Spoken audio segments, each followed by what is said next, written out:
I'm John Adams.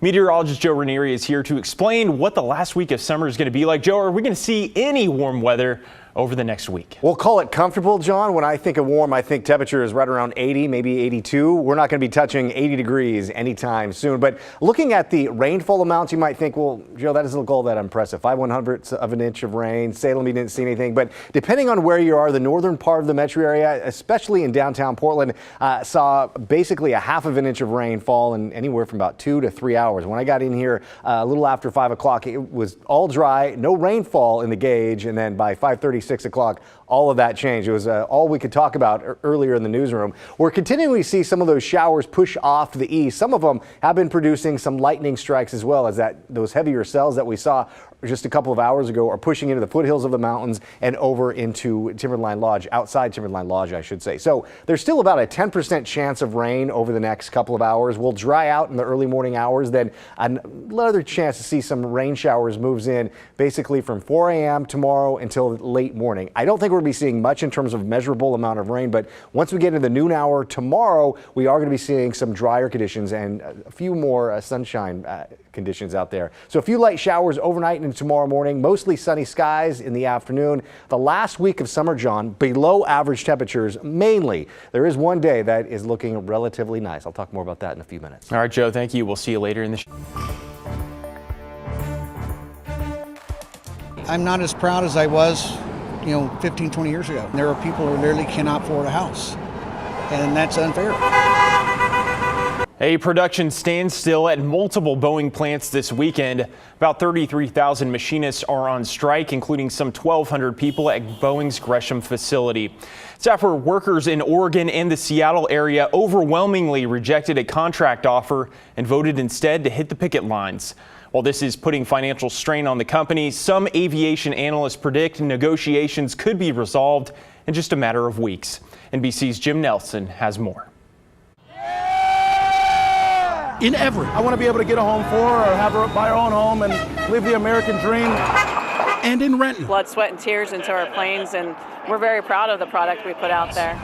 Boeing machinists walked the picket line over pay. We hope that this strike is going to be a short one, not anything like the 57 days from 2008. Aviation analyst Scott Hamilton referring to the last work stoppage, which cost Boeing an estimated $2 billion. Now 33,000 workers are striking. All that cash flow stops, and that is really important to Boeing right now because of its frankly rather precarious financial condition. The company has burned more than $8 billion this year, more than $25 billion over the last 6.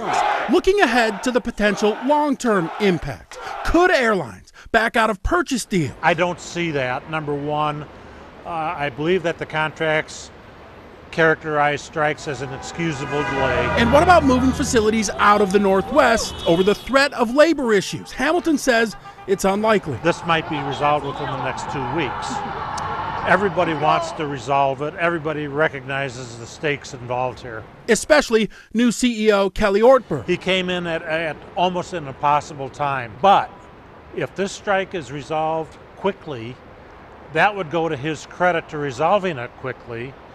And Boeing actually could conceivably come out of this with a reset with labor relations and come out of it in a positive way, again, provided this is resolved very quickly.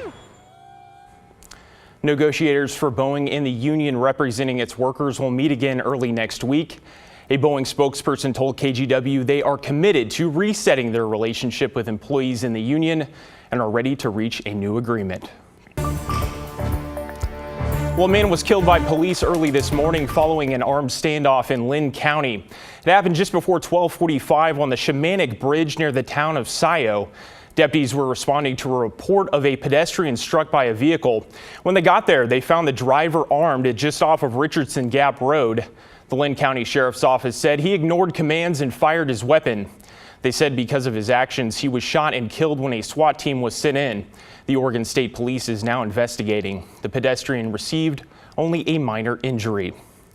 Further north in Marion County, Staten police arrested a man Friday on murder charges. Officers were called to an assault just before 4:30 in the afternoon in the area of West Locust near Heritage Loop. There they found the body of 55-year-old Curtis Longfellow. They later identified and arrested the suspect, 30-year-old Skylar Gendhar. He is being charged with second-degree murder and unlawful use of a weapon. A Portland neighborhood is in shock this morning after a toddler died in a suspected fentanyl overdose. The 2-year-old girl was in cardiac arrest when first responders got to the scene. This happened Thursday at a home near Northeast 6th and MLK. Police have spoken with several adults in the girl's life, but they haven't spoken with the girl's mother. At this point, they haven't arrested anyone. Police say based on evidence found at the child's home and information from the hospital, they believe fentanyl was a factor in the girl's death. We spoke with Portland Fire and Rescue. They tell us all drugs are more dangerous for kids, especially fentanyl. It's 50 times more powerful than heroin. I'm hopeful that we don't have situations where we have families that are living in the threat of this possibly happening.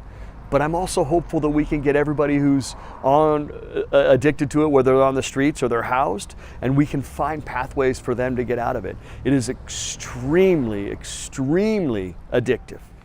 Since the start of 2023, police have dealt with 513 fentanyl overdoses, including 14 children. They say most cases ended in death. If you have any information on this case, you're asked to call Portland Police. An update to a crash in Northeast Portland that shut down a major road for several hours. Police now say a driver was booked on DUI charges, among others, after hitting a pedestrian at 17th and Lombard. PPB also says before getting hit, the pedestrian was suffering from a mental health crisis, jumping in front of multiple cars. They remain in the hospital with life-threatening injuries. In Vancouver, a week-long investigation into an alleged sex offense ended today with one man in custody. The Vancouver Police Department said the suspect allegedly inappropriately touched a teenager last Saturday at a grocery store. Today, officers arrested the man at his home on a charge of sexually motivated assault. And in West Beaverton, Washington County deputies arrested a driver after a hit and run leaves a motorcyclist seriously hurt. It happened at Southwest Farmington and 157th. The driver of the car, 27-year-old Julio Borjas Diaz, was arrested and charged with felony hit and run. A local nonprofit is asking for the community support after an early morning building fire. Free Geek near Ladd's Addition says around 2 a fire started outside their receiving and recycling area. While no one was hurt, their donation center was damaged. Free Geek says they're closing until repairs can be made. In the meantime, they're looking to raise $25,000 in part to pay staff and replace equipment. We'll have more details on our website, kgw.com. Well, after years of construction, a historic Portland high school building is back in service. Today, Benson High School unveiled its newly rebuilt campus to the community with a ribbon-cutting ceremony and a tour. Our Sydney Dorner caught up with school leaders to discuss how this will impact students' futures. Benson Polytechnic High School here in Northeast Portland is finally getting a chance to celebrate its new state-of-the-art facility while also recognizing its rich history that spans over 100 years. 3, 2, 1, cut! Legacy, major school spirit, and proud alumni all make the fabric of Benson Polytechnic High School. I learned how to be a leader here, how to get along with people, and to work together. Class of 1950 graduate James Robb is amazed to see the campus now be completely modernized, looking back fondly at his education. This is a wonderful school. It's done everything for me that I would ever want it. That same fulfillment transcends to seniors currently attending the high school. So many people still have so much tech pride for this school and so much happiness towards the renovation, the spirit, everything is like really energetic and nice. The new building now has entire wings of the school dedicated to technical instruction in areas like communications and computer science. We're really going to be able to succeed and excel. Featuring an automotive center on site, a place to learn construction hands-on, and even a separate building where students produce their own radio broadcast. Now that we're at the new building and we have top-of-the-line instruments that even other radio stations don't have. Taxpayers funded these renovations through bonds from 2017 and 2020. Voting for the idea that Benson principal Curtis Wilson Jr. brainstormed almost 8 years ago. Now, with the state-of-the-art equipment that the taxpayers allowed us to utilize, we're very happy and fortunate, but we still know that we have other schools in our district that still need to be supported as well. Like Jefferson High, who is set to start their construction in summer 2025. Sydney Dorner, KGW News. All right, let's head to the gridiron now. Oregon and Oregon State are squaring off for the 128th time in the rivalry game. Both teams 2-0 going into the contest. It's the first time it's been a non-conference game since all the way back in 1963. Art Edwards is here with a look at what happened. Hey, Art. Hey there. You know what? There were a lot of questions going into this ball game. Could the Oregon offensive line hold up? And could the Oregon State offense run the ball and keep could their defense keep Oregon under control? Well, the Beavers did control the ball in the first half of this ball game. You know what? They were able to tie the game early and only trailed by a single score when it got to the half. But the second half was an entirely different story, and it was all Oregon. Dylan Gabriel was sensational today. Long touchdown run, 54 yards. He also threw for 291 yards and a couple of touchdowns. Oregon rolled up 546 yards in total offense. They never punted the ball in this game.